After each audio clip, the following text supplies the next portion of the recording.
Hi guys, it's me, Luna, and today I'll be teaching the origami boat.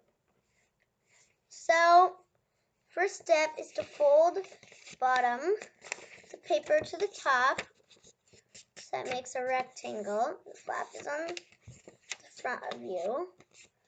Then you fold it in half and turn it so that open flap is now facing to your left.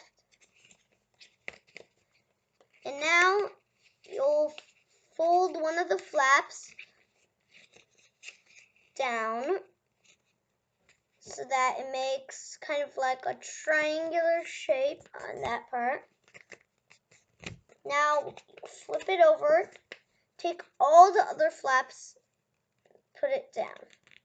We need it so that one of the flaps is on this side and the other is on the other side. So now three flaps are on one side and one flap is on the other side. So now you'll see there's a little line in the middle, and then you can open your paper so that there's a little pocket. So you can fold it, flap it so that it's more flexible and moving. So you do that to the side a lot.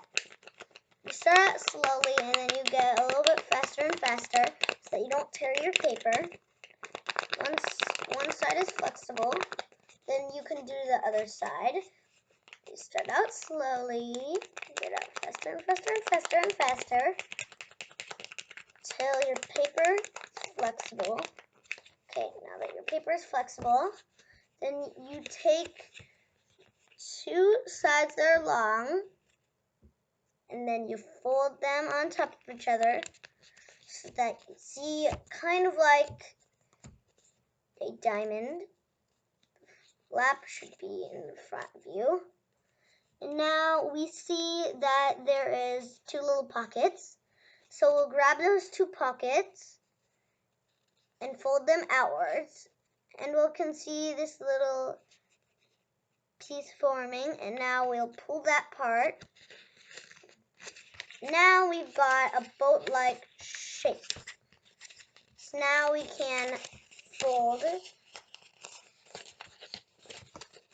And now can make the roofs of the wall of our boat bigger. Maybe fold it in half.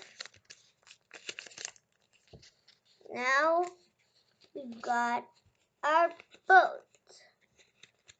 Our boat is complete. I hope you liked it. Thanks for watching, and be sure to check out my other videos. Bye. Hope you like it.